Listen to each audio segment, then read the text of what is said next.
टमाटे पिकावर सफेद माशी, व्हायरस, थ्रिप्स यांचा प्रादुर्भाव मोठ्या प्रमाणात दिसून येऊ राहिला, त्यासाठी आपल्या कीटकनाशकांचा स्प्रे योग्य वेळी, योग्य स्टेजला आणि योग्य प्रमाणात गेला पाहिजे। मग बेनियासारखी औषधांची फवारणी करताना आपण 4 प्रकारची काळजी घेतली पाहिजे आणि त्यासाठी ना व्हिडिओ पूर्ण बघा। तर जय हरी माऊली, राम राम मंडळी। सिंदवड येथील गाडे, मोरे, बस्ते, मोरे ही सर्व फॉलोअर मंडळी ना आपल्याला भेटायला आली होती।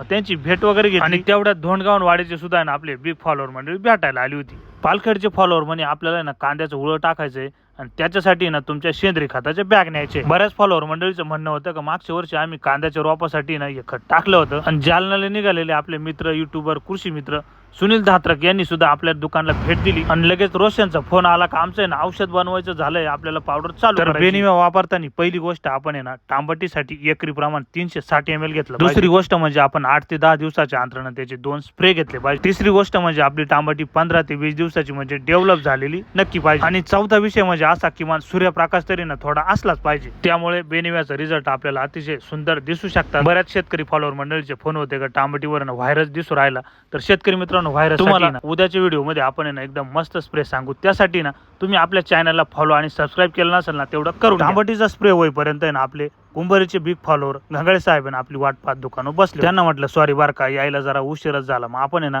त्यांना प्लॅन्टॉनिक्स, दयालचं हायड्रोकॅल, दयालचं ही सर्व औषधं पाहिजे होती आणि आपल्याकडे खरेदीसाठी आल्याबद्दल त्यांचे आभार व्यक्त केले। पालखेडचे जगजा फॉलोअर म्हणे तुमच्या पद्धतीनेच ना कॅल्शियम, बोरॉन आणि प्लॅन्टॉनिक्स देऊनच टाका। राजापूर येथील सर्व तरुण शेतकरी फॉलोअर मंडळी आपल्याला भेटायला आली होती। सर्वांचे मनापासून आभार।